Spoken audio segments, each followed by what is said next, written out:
Est-ce que cela t'est déjà arrivé de recevoir une nouvelle qui semble chambouler ton parcours professionnel?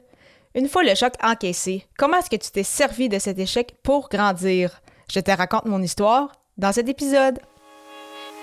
Les médias sociaux en affaires est votre rendez-vous hebdomadaire pour en connaître davantage sur les différents réseaux sociaux et les plateformes de création de contenu dans un contexte d'affaires. Chaque semaine, je, Amélie Delebel, répondrai à une question thématique qui vous permettra d'appliquer concrètement ces conseils pour votre entreprise. C'est parti! Salut et bienvenue sur les médias sociaux en affaires, épisode 138, jour 6 du défi J'envoie 2023, alors qu'aujourd'hui la thématique est un échec qui t'a fait grandir. Donc, pour ceux qui arrivent sur l'épisode, tout au long du mois de janvier, je participe à un défi avec d'autres podcasteurs francophones qui s'appelle J'envoie 2023. Et en fait, ce que ça signifie, c'est que justement, tout au long du mois de janvier, donc un épisode par jour. Et pour chacun des épisodes, il y aura soit une contrainte créative ou une thématique pour l'épisode. Et donc, aujourd'hui, c'est ça, on parle d'échecs. Et donc, pour rentrer justement dans le vif du sujet, de mon côté, mon plus gros échec professionnel, qui est survenu quand même assez tôt justement dans ma carrière, mais qui m'a bien servi, c'est le fait que justement je me suis lancée à mon compte, donc comme travailleuse autonome, officiellement, si je peux dire, la première fois en juin 2018, après avoir complété mon baccalauréat ici à Québec, à l'Université Laval. Et en fait, c'est ça, ça faisait quand même quand j'étudiais, je travaillais quand même un peu de chez moi. Donc, justement, j'avais des petits contrats. Donc, le fameux télétravail, je connais ça depuis très, très longtemps.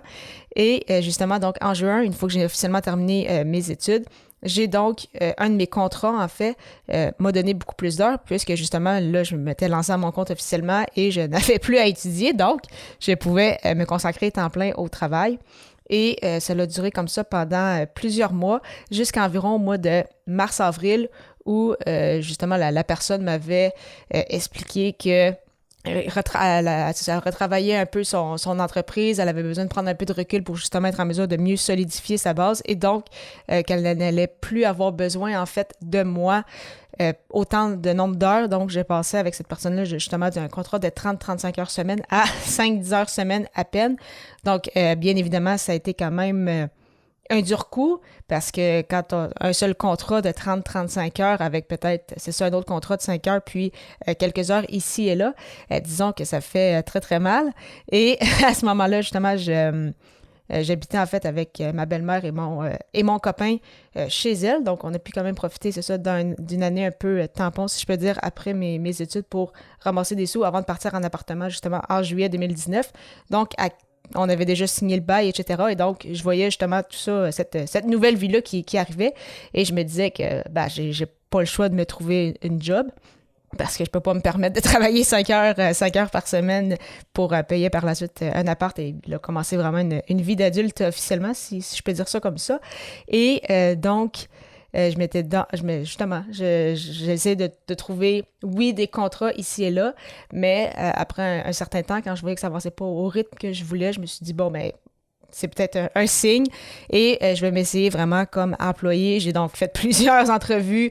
Je me suis déplacée beaucoup à Québec. J'ai fini par avoir un travail qui a débuté en juin et c'est le travail justement que j'ai gardé jusqu'à la mi-février 2020, donc à exactement un mois avant la pandémie. Bien évidemment, ce que je ne savais pas à ce moment-là, mais comme on dit, le hasard fait bien les choses puisque si je n'avais pas quitté à ce moment-là, j'aurais perdu mon travail de toute façon puisque bien évidemment le milieu de l'hôtellerie a été énormément touché par la pandémie, donc je n'aurais pas pu garder mon emploi à ce moment-là. Mais pourquoi je dis que ça a été, c'est ça, un échec qui m'a fait beaucoup grandir professionnellement, mais parce que justement, là, j'ai pu évoluer dans un nouveau milieu de travail. J'ai réalisé à quel point j'étais vraiment mieux à mon compte plutôt que comme employé. Ça m'a permis de rencontrer de nouvelles personnes, dont certains qui sont devenus justement des collaborateurs pour la suite. Et justement, j'ai appris en me disant, mais la prochaine fois que je me relance à mon compte, il ne faut pas que je dépende d'un seul client, mais vraiment, oui, tu peux avoir un contrat peut-être un peu plus gros, un peu plus important pour une certaine récurrence, mais pas justement centrer en fait tout ton travail sur ça parce que justement, il arrive quelque chose avec ce collaborateur-là et tu te retrouves un peu le bec à l'eau. Donc, bien évidemment, j'ai appris de tout ça et je gère beaucoup mieux ça aujourd'hui. Et justement, ça me permet que si jamais un client devait quitter, c'est sûr que quand c'est des collaborations des gens avec qui tu travailles depuis quelques années, ça serait quand même vraiment dommage parce que j'adore travailler avec ces gens-là. Mais au moins, c'est ça, j'ai pris de l'expérience, j'ai eu plus de contacts et justement, je me retrouverai pas à la même position que j'étais au printemps 2019, donc c'est ça, 2019, la première fois justement où vraiment je m'étais retrouvée passer de 40 heures semaine à 5-10 heures par semaine. Donc, justement, j'ai appris de tout ça aussi et bien évidemment, là, on approche bientôt du 3 ans. En fait, le 14 février 2023, ça va faire exactement 3 ans que je me suis relancée donc officiellement à mon compte et depuis ce temps-là, je suis heureuse de dire que c'est ça, que tout va très bien, que j'ai la chance de travailler. Je l'ai mentionné aussi à quelques reprises, mais avec des collaborateurs vraiment, vraiment incroyables. Donc, j'ai vraiment beaucoup de plaisir depuis les 3 dernières années et je souhaite que ça continue comme ça pour encore très, très longtemps. De ton côté, quel échec t'a aidé à grandir? Simplement me le mentionner en m'écrivant par courriel au amélie-delebel31, 31 à chiffre, @hotmail.ca. J'ai bien hâte de pouvoir échanger avec toi.